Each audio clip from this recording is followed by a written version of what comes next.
Buenos días. La presente exposición tiene como objetivo tratar la muerte súbita en adultos y es presentado por Diana Rueda, Edgar Rueda y Juliet Caballero.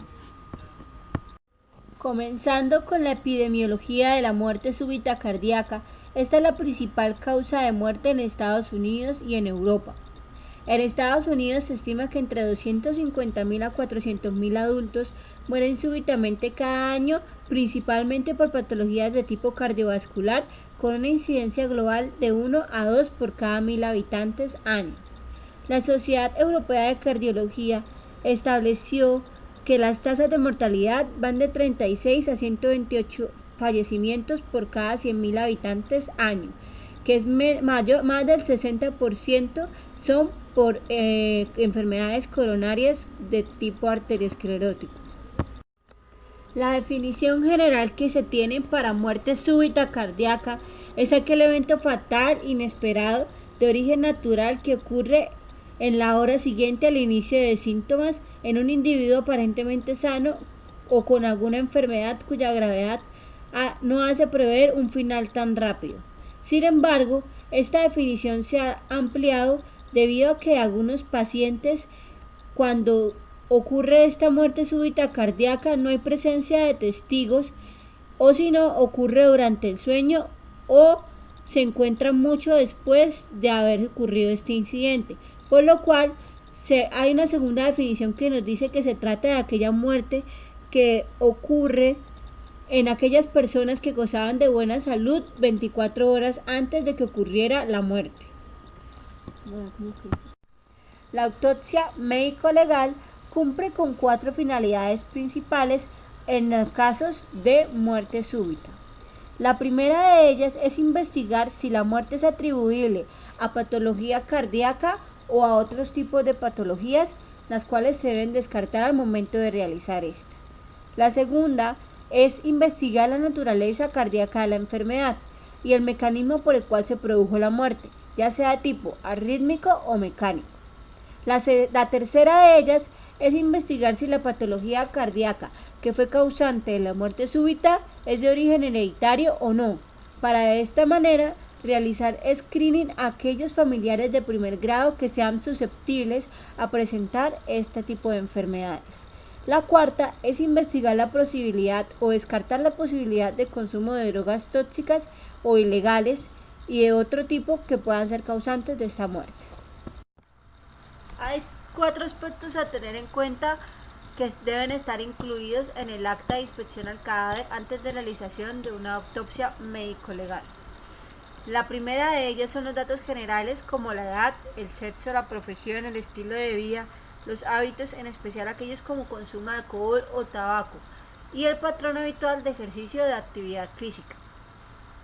La segunda son las circunstancias de la muerte, como la fecha, el intervalo del tiempo ocurrido, si fue instantáneo o mayor a 1 hora, el lugar de la muerte, ya sea en el domicilio, en el trabajo, en el hospital o haciendo una actividad recreativa. Las circunstancias de la muerte, si se encontraba en reposo, en el sueño, haciendo ejercicio o aún bajo estrés emocional. La tercera cosa que hay que tener en cuenta es la historia médica. Tener en cuenta el estado de salud previo, enfermedades previas de interés como lo es presencia de síncopes, de dolor precordial, de palpitaciones, especialmente cuando se realiza ejercicio, antecedentes de infarto agudo de miocardio, de hipertensión, de enfermedades o infecciones recientes, de epilepsia, de asma, entre otros.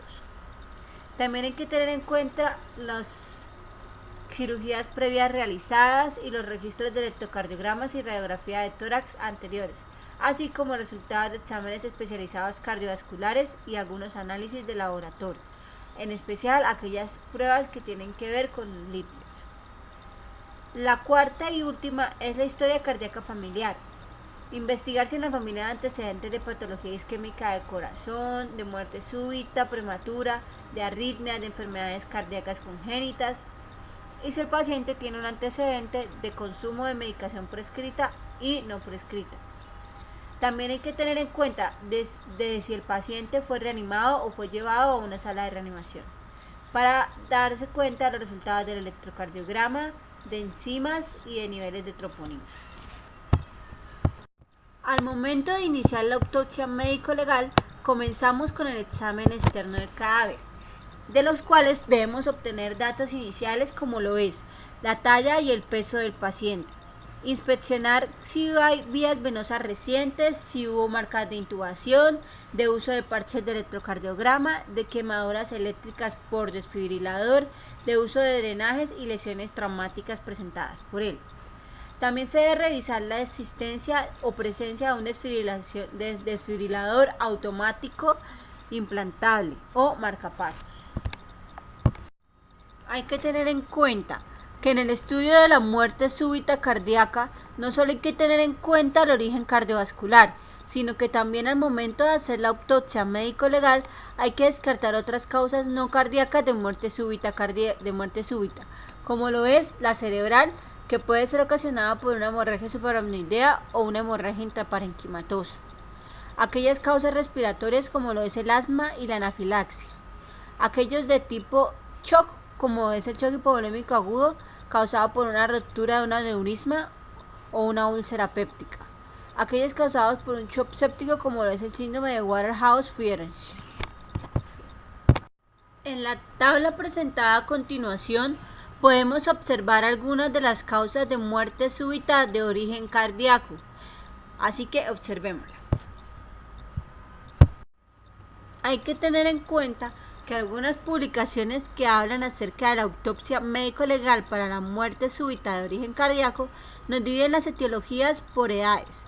En aquellas menores de 30 años, como lo son las miocardiopatías, el síndrome de Cute largo, el síndrome de Brugada, el síndrome de Cute corto y la taticardia ventricular polimórfica de origen adrenérgico. Y en aquellas ocurridas en mayores de 30 años, la cual la causa principal es la cardiopatía isquémica. A continuación, en la tabla podemos observar la división del estudio macroscópico del corazón. Observemos. A continuación, vamos a realizar la explicación del examen externo del corazón de una manera más detallada. Primero, vamos a inspeccionar el pericardio, abrir y explorar la cavidad pericárdica a ver si existe algún tipo de líquido o alteración. Segundo, inspeccionamos la anatomía de las grandes arterias antes de seccionarla 3 centímetros por encima de las válvulas aórtica y pulmonar. Posteriormente, examinamos y seccionamos las arterias pulmonares. Debemos cortar la vena cava superior 2 centímetros por encima del punto donde ésta se une a la aurícula derecha para poder preservar el nodo sinusal. Posteriormente, seccionamos la vena cava inferior cerca del diafragma. Finalmente, abrimos la aurícula derecha desde la vena cava inferior hasta el ápice de la aurícula. Abrimos la aurícula izquierda entre las venas pulmonares y desde allí hacia la orejuela auricular. Examinamos las cavidades auriculares, el tabique interauricular y determinamos si el foramen oval está íntegro. Debemos valorar las válvulas mitral y tricúspide o si éstas presentan algunas prótesis desde arriba y determinar la integridad de los músculos papilares y las cuerdas tendinosas.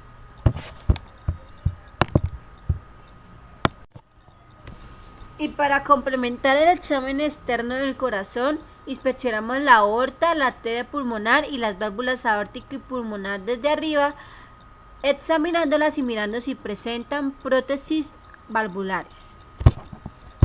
Aquí podemos observar una imagen que nos explica de una manera detallada cómo realizar los cortes para el estudio básico del corazón. Se realiza una sección de manera transversa en los ventrículos con cortes de 1 a 2 centímetros de grosor paralelos al surco auriculoventricular posterior desde el ápice hasta los músculos papilares de la válvula mitral. Eso permite analizar las lesiones de miocardio y mirar el espesor de las paredes y el diámetro de los ventrículos. La siguiente es una explicación gráfica acerca del examen externo del corazón, de lo anteriormente explicado.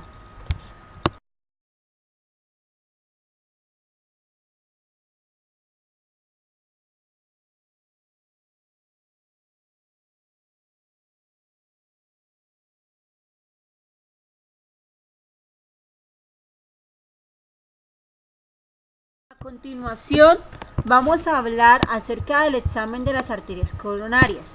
Primero vamos a valorar el tamaño, la forma, la posición, el número y la permeabilidad de los ostiums coronarios. Posteriormente evaluamos el tamaño, el curso y la dominancia de las arterias epicárdicas principales. Luego realizamos cortes transversales. Para evaluar las arterias coronarias, debemos mirar si aquellas están calcificadas y se abren con tijeras afiladas. Luego, miramos los segmentos coronarios que presenten stent, que deberán derivarse a laboratorios para fijación y examen detallado. Finalmente, las arterias coronarias que presentan bypass deben ser examinadas mediante también cortes transversales. A continuación vamos a explicar de manera más detallada el examen de las arterias coronarias. Primero se debe examinar su origen en los senos de Valsalva aórticos, anotando su número, la localización y la forma. Se debe examinar el ostium como anteriormente se había realizado y mirar si existen variaciones dentro de la normalidad.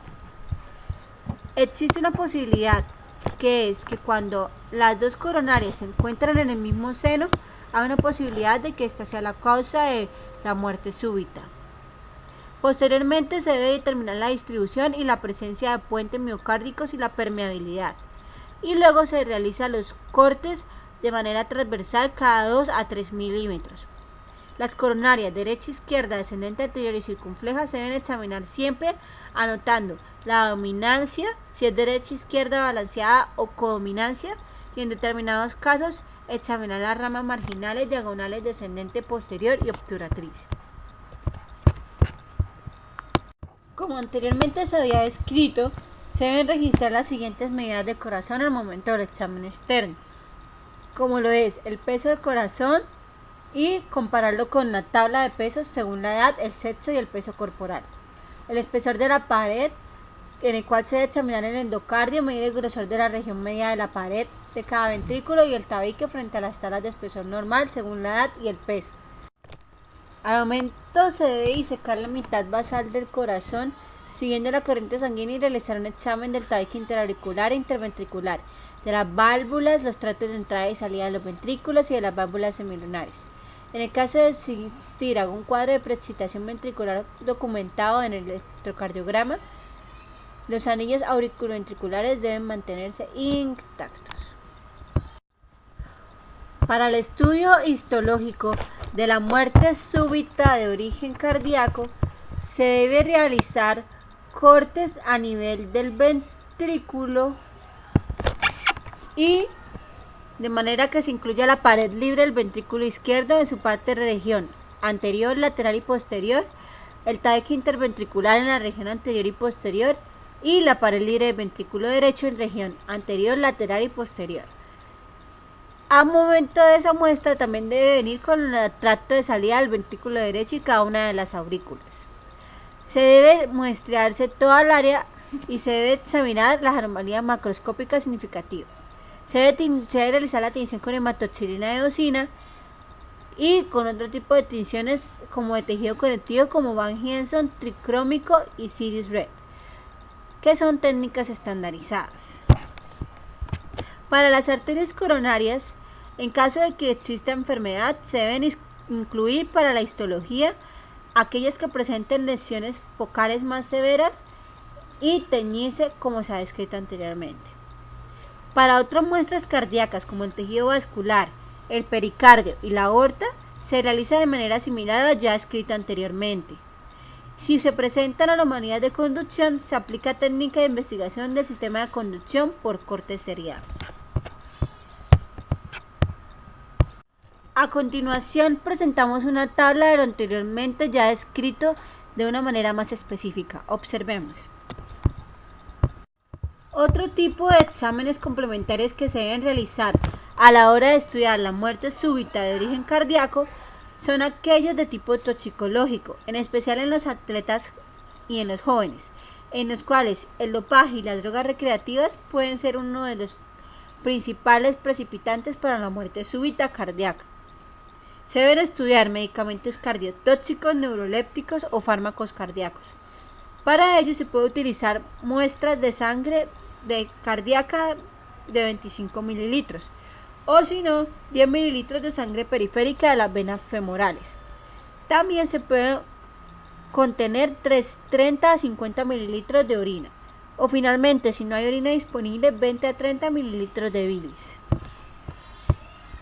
Hemos terminado nuestra presentación. Gracias por su atención.